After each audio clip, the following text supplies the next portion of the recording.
उस औरत ने घर का दरवाज़ा खोला और गली से गुजरने वाले खूबसूरत नौजवान पर अपनी होश भरी नज़रें गाड़ दी। ये कोई इत्तेफाक नहीं था कि उस औरत ने इत्तेफाकन दरवाज़ा खोला, बल्कि वो इस टाइम के इंतज़ार में थी कि जिस वक़्त ये नौजवान गुजरेगा ये दरवाज़ा खोलकर उसे देखेगी। नौजवान इंतहा का खूबसूरत था, लेकिन इसने कभी किसी को नज़र उठाकर नहीं देखा था। वो ज़मीन पर नज़रें झुकाए यहाँ से गुजर जाया करता था। औरत भी इंतहा की खूबसूरत थी। जब इस लड़के ने इसे कोई लिफ्ट न करवाई तो वो जिद में आ गई कि अब कुछ भी हो जाए वो इस लड़के का पीछा नहीं छोड़ेगी।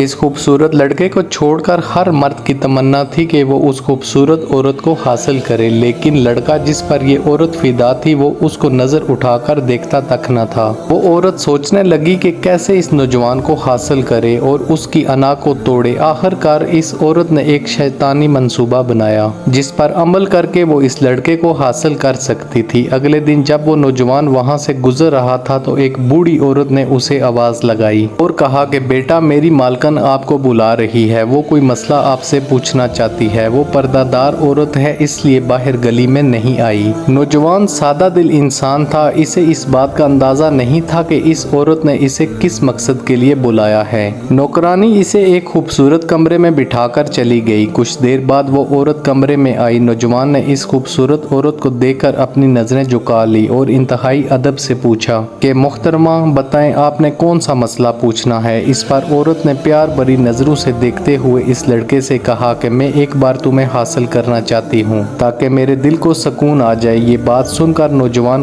कांप उठा और उसने उस औरत से कहा खुदा का खौफ करो, क्यों अल्लाह के अजाब को आवाज दे रही हो, अपनी और मेरी आखिरत को खराब ना करो। इस नौजवान ने औरत को समझाने की बहुत कोशिश की, लेकिन वो औरत अपनी बात पर रही और कहा कि अगर तुमने मेरे साथ जिना न किया तो फिर मैं शोर करूंगी कि तुमने मेरे घर में दाखिल होकर जबरदस्ती मेरी इज्जत पर हाथ डाला है। फैसला तुम्हारा है कि मेरा साथ दोगे या बदनाम होना पसंद करोगे। लड़का बहुत परेशान हुआ। अगर बात मान जाता तो अपनी आखिरत खराब करता, अगर ना मानता तो इज्जत खराब करता। वो जहाँ रहता था सब इसकी पाकीज़गी की मिसालें दिया करते थे। दिल ही दिल में वो नौजवान अल्लाह पाक से मदद मांगने लगा। उसके जहन में एक बात आई। उसने औरत से कहा कि मैं तुम्हारी बात मान लेता हूँ, लेकिन पहले मुझे बैतुल खला जाना है। वो नौजवान बैतुल खला में गया और बहुत सारी गंदगी अपने जिस्म पर लगा ली और उसी हालत में उस औरत के सामने आ गया। जब उसको औरत ने गलाजत में लत-पत देखा तो उस पर शोर करने लगी और उसे घर से बाहर निकाल दिया। नौजवान वहां से निकलकर एक बहते पानी के पास गया,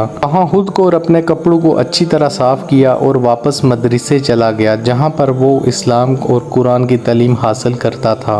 नमाज पढ़ने के बाद वो सबक के लिए जब बैठा तो उस्ताद ने पूछा, आज बहुत प्यारी खुशबू आ रही है, तुम में से किसने लगाई हुई है? कौन है वो नौजवान? उस नौजवान को लगा कि इसने खुद को अच्छे से पाक नहीं किया, इसीलिए बदबू उसी के पास से आ रही है। उस्ताद उस बदबू को खुशबू कहकर तंज कर रहा है। उसकी आंखों में आंसू थे। जब उस्ताद को किसी ने ये नहीं बताया कि खुशबू किसने लगाई हुई है तो उस्ताद ने एक लड़के को पास बुलाया, उसे सूंघा, फिर दूसरे को बुलाया, फिर तीसरे को बुलाया। इसी असना में उस लड़के की बारी आ गई तो उसने उस्ताद को कहा कि उस्ताद जी मुझे शर्मिंदा ना करें, मैं मजबूर था ये सब करने के लिए। मुझे पता है मुझसे बदबू आ रही है और आप तंज कर रहे हैं कि ये खुशबू किसने लगाई हुई है। ये कहकर उसने सारा किस्सा उस्ताद को सुनाया। उस्ताद ने कहा, बेटा मैं सच कह रहा हूँ, तुम्हारे कपड़ों से इतनी प्यारी खुशबू आ रही है जो आज से पहले मैंने कभी नहीं सूंघी। ये अल्लाह की तरफ से तुम्हारे लिए इनाम है कि गलाजत को ऐसी खुशबू में बदल दिया जो इस दुनिया में आज तक किसी ने नहीं सूंघी। कहते हैं कि इस नौजवान के कपड़ों से हमेशा वो खुशबू आती रही। सुबहान अल्लाह। दोस्तों, आज की इस वीडियो से हम ये नतीजा निकालते हैं कि हमें हमेशा खुद को गुनाह से बचाना चाहिए। क्या पता हमारे रब को हमारी कौन सी नेकी पसंद आ जाए और वो हम पर मेहरबान हो जाए।